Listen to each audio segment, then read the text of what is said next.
猎物，却是没能杀人的寒风。老师，对不住了，这次也连累您了。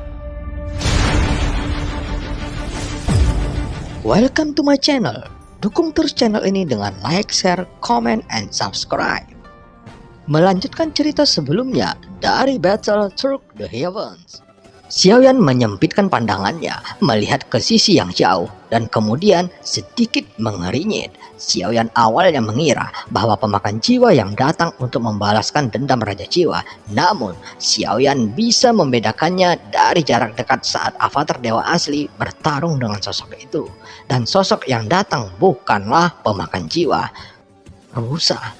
Xiaoyan mengangkat alisnya. Satu kalimat hampir mematahkan garis pertahanan psikologis lawan dan tiba-tiba terjadi kejutan.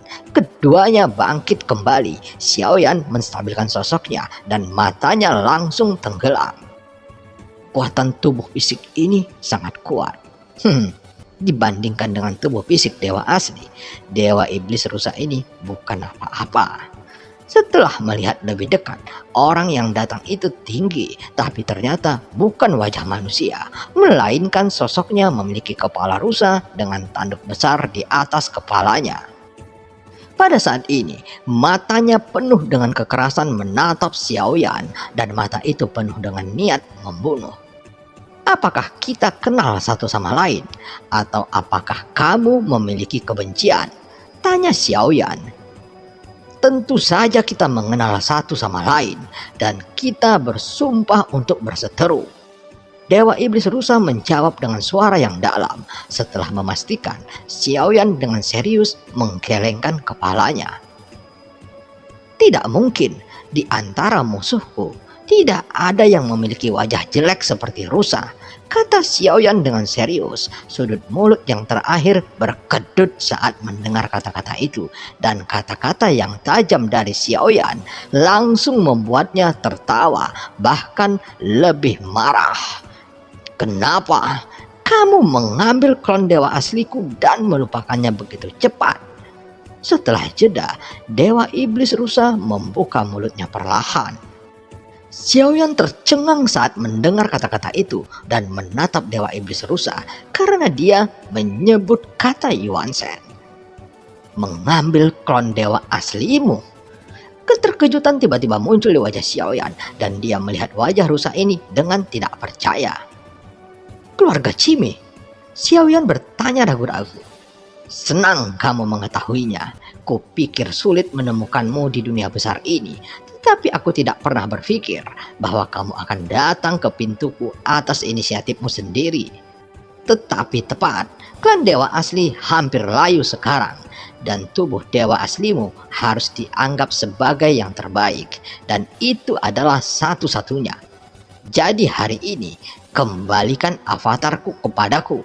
Tentu saja, itu akan menghilangkan rasa sakit dari jiwaku yang terbelah. Sisa jiwa? Apakah ini? Xiaoyan mengangkat alisnya dan segera sisa jiwa yang ingatannya masih terhapus muncul di telapak tangannya. Setelah merebut dewa asli, Xiaoyan merasa bahwa sisa jiwa ini sangat aneh. Jadi dia hanya menghapus ingatan dan kebijaksanaannya lalu menyimpannya. Melihat jiwa yang tersisa meringkuk seperti bayi di telapak tangan Xiaoyan, kulit dewa iblis rusa tiba-tiba berubah dan pupilnya tiba-tiba menyusut seolah-olah dia mengingat rasa sakit ketika Xiaoyan merebut jiwa saat itu. Apakah kamu benar-benar mencari kematian? Dewa iblis rusa menggertakkan giginya, tiba-tiba mengepalkan tinjunya. Tubuhnya yang kuat melangkah ke dalam kehampaan dan meraung ke arah Xiaoyan seperti bola meriam. Dewa iblis rusa sangat marah dan tubuhnya tidak memiliki banyak fluktuasi energi sumber seperti tiruan dari dewa asli. Dia juga sangat kuat dalam tubuh fisik. Avatar dewa asli tiba-tiba muncul di depan Xiaoyan, meninju dan bertabrakan dengan kepalan tangan dewa iblis rusa. Dengan pukulan ini, Xiaoyan tidak menahan tangannya lagi. Tanda bintang berkedip di antara alis avatar Yuan Shen. Tinju Dewa Iblis Rusa bergetar. Kejutan muncul di matanya. Sosoknya diguncang kembali oleh Xiaoyan. Avatar Yuan Shen. Dewa Iblis Rusa melihat tanda bintang yang berkedip-kedip di antara alis Avatar Yuan Shen, menunjukkan ekspresi terkejut. Ini tubuhku, kembalikan padaku. Melihat avatar dewa asli, Dewa Iblis Rusa menjadi semakin marah saat ini. Setelah mengaum, dia menyerang avatar dewa asli lagi, dan tinjunya menyelimuti Xiaoyan seperti hujan. Namun meski kekuatan fisik Dewa Iblis Rusa juga sangat kuat, masih ada celah yang besar dibandingkan dengan avatar dewa asli. Pada saat ini, Xiaoyan mundur dan kekuatan dari avatar dewa asli sudah cukup untuk menghancurkannya. Lambat, Dewa Iblis Rusa meraung, meninju seperti pancuran dan avatar Yuan Shen membanting dengan liar. Ini adalah kompetisi kekuatan fisik, tetapi pada saat ini, tubuh Dewa Iblis Rusa terlihat cekung dan itu memiliki banyak bekas tinju. Meskipun tinjunya juga mendarat di tubuh klon dewa asli, tampaknya tidak menyebabkan banyak kerusakan pada klon dewa asli. Aku benar-benar tidak tahu namamu, tapi aku tahu bahwa jika kamu hanya memiliki kekuatan ini, maka mati saja. Suara dingin dan tegas Xiaoyan keluar, dan kemudian 5 jari avatar Yuan Shen tiba-tiba menegang dan dipukul ke arahnya. Dan itu bertabrakan dengan tinju Dewa Iblis Rusa. Segera terdengar suara tulang retak dari tinju yang terakhir. Tinjunya kehilangan kekuatan, dan kemudian tinju Xiaoyan mendarat dengan keras di dadanya. Dewa Iblis Rusa itu seperti layang-layang dengan tali putus, dan ketika ia menembak ke belakang, dia menyemburkan seteguk darah, dan mata rusa itu dipenuhi darah dalam sekejap. Sialan! Dia telah dipromosikan menjadi dewa asli bintang 1. Tubuh ini mungkin bukan lawannya, tapi sayang sekali dewa asli bintang 5 masih tersegel. Jika tidak, Dewa Rusa Iblis bergumam dengan suara rendah. Wajahnya terlihat sangat jelek. Begitu Dewa Iblis Rusak berbalik, dia menginjak kehampaan dan menjarah ke sisi jauh. Setelah pertarungan, dia tahu bahwa dia bukan lawan dari avatar Xiaoyan. Jadi dia berencana untuk melarikan diri. Ingin melarikan diri. Mata Xiaoyan membeku sesaat dan dia melihat katak ajaib yang telah kehilangan tuannya. Menyerah padaku dan kamu bisa hidup. Xiaoyan menatap katak ajaib dengan mata dingin dan berkata dengan suara yang dalam. Melihat hal tersebut, kelinci awan es tercengang sejenak. Jadi, bisakah cinta benar-benar hilang? Gumam kelinci awan es dengan suara rendah. Tanpa mengucapkan sepatah kata pun, Xiaoyan mendarat di atas katak ajaib, meninggalkan kelinci awan es yang tertegun. Ikuti dia! Suara Xiaoyan jatuh dan kata ajaib itu melangkah ke dalam kehampaan dengan kedua kakinya dan sosoknya menghilang, meninggalkan kelinci awan es dan Wujan dengan wajah bingung. Tetap di Pulau Jianyue, jangan lari. Segera setelah transmisi suara Xiaoyan terdengar, kelinci awan es mengutuk secara diam-diam, menoleh untuk melihat Wujan dan berkata, "Apakah kamu mendengar itu? Jangan lari." Terlihat kelinci awan es terbang ke udara mengutuk. Sepertinya dia tidak berniat mengikuti instruksi Xiaoyan untuk tinggal di Pulau Jianyue, tetapi akan mengikuti Xiaoyan. Tunggu sebentar, aku juga akan pergi, Wujan berkata, dan kelinci awan es memberinya tatapan aneh. Kamu tidak ingin menunggangiku? Lanjut kelinci awan es. Setelah selesai berbicara, Wujan tersenyum masam dan tidak punya pilihan selain mengikuti kelinci awan es dalam perjalanan untuk menemukan Xiaoyan. Jika dia ingin menemukan Xiaoyan di jurang kutub yang terdalam di wilayah yang luas itu, maka itu bukan pekerjaan yang mudah. Membunuh 1000 pisau dan menghilang lagi. Jika kamu mati, bagaimana aku bisa kembali ke permaisuri? Wujan mengikuti kelinci awan es di sepanjang jalan hanya untuk mendengar kelinci itu mengumpat, memuntahkan wewangian sepanjang jalan, dan dia tidak tahu apa yang dia kutuk tetapi Wu Jan secara kasar dapat menebak bahwa itu mengutuk Xiaoyan. Di salah satu kedalaman jurang kutub, Xiaoyan sedang mengejar Dewa Iblis Rusa dan berteriak, "Kenapa kamu lari?" "Omong kosong, jika kamu tidak bisa mengalahkannya, tentu saja kamu harus lari," jawab Dewa Rusa Iblis itu. "Pertempuran baru saja dimulai, aku pikir kita bisa melawan Selusin." Dalam ketiadaan jurang yang dalam, terlihat satu sosok yang sedang berada di belakang sosok lainnya.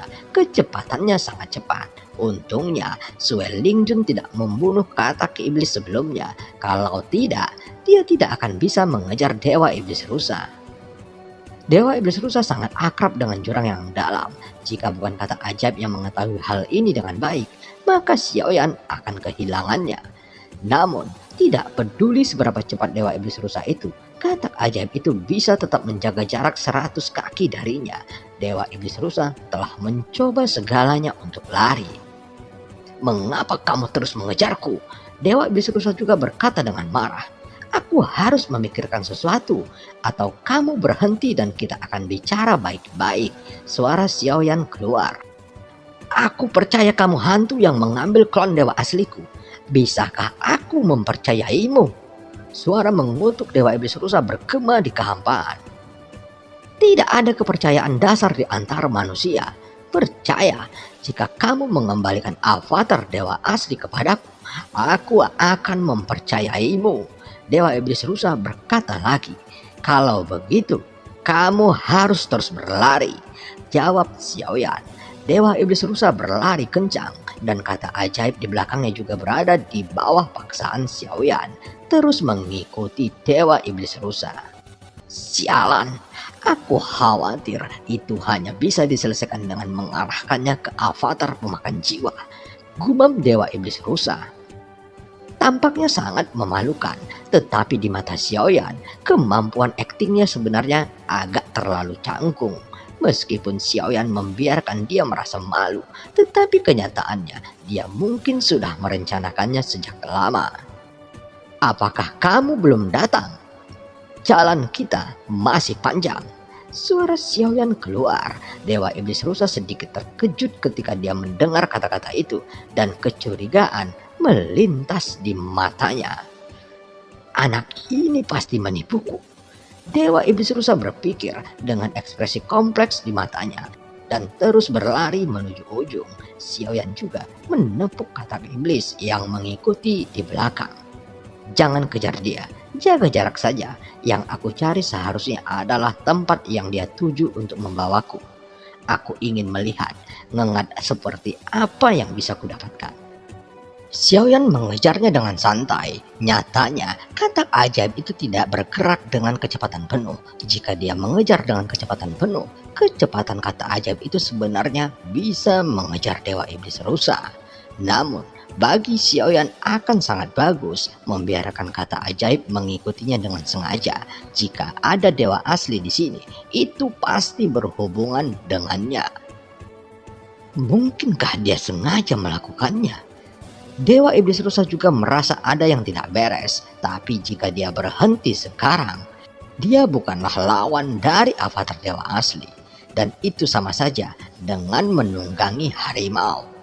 Lupakan saja, aku tidak percaya bahwa formasi penghancuran teratai darah tidak dapat melakukan apapun padanya. Sambil berlari kencang, Xiaoyan juga melewati beberapa pulau, dan setelah melihat sekilas, dia menemukan bahwa pulau-pulau ini tampaknya melahap tanpa kecuali, dan Xiaoyan sedikit mengeringit. Mungkinkah klan pemakan jiwa juga berhubungan dengan dia? Xiaoyan bergumam dalam hatinya. Ketika dia menangkap dewa aslinya, dia mendengar percakapan dengan Shizun, dan dia juga mengambil inisiatif untuk menyebutkan klan Chimi. Xiaoyan tidak tahu banyak tentang ini, tetapi klan Chimi ini pasti sangat sulit untuk dipikirkan. Jika memiliki kemampuan yang sama dengan Shizun, maka Dewa Iblis Rusa ini hanyalah tiruan darinya.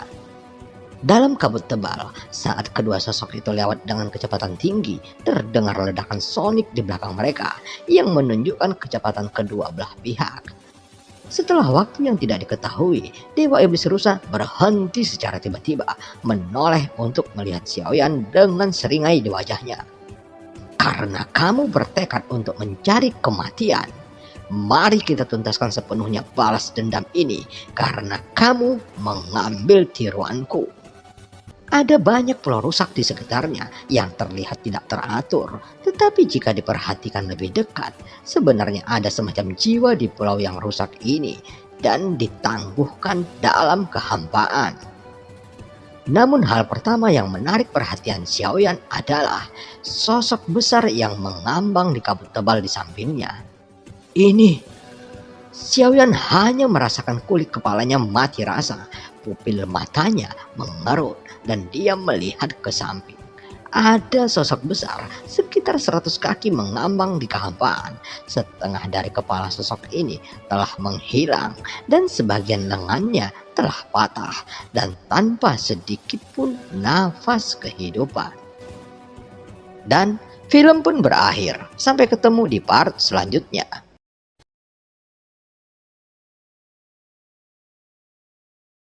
还有何用？ 若是当年不与那人硬然定什么3年之约，恐怕也不会是这个家族。现实失散，兄儿，你要走？一旦被他们锁定了位置，我们俩都会性命堪忧。所有的阴阵，只为了这一天，我已经等待了太久。今天若是你能够安然无恙地走下擂台，萧炎从此不再踏进迦南学院半步。他迟早会发现的。既然如此，就给他一个惊喜吧。今天我不会让你们两人彻底的闭上嘴。就算他还活着，你们之间也绝不可能。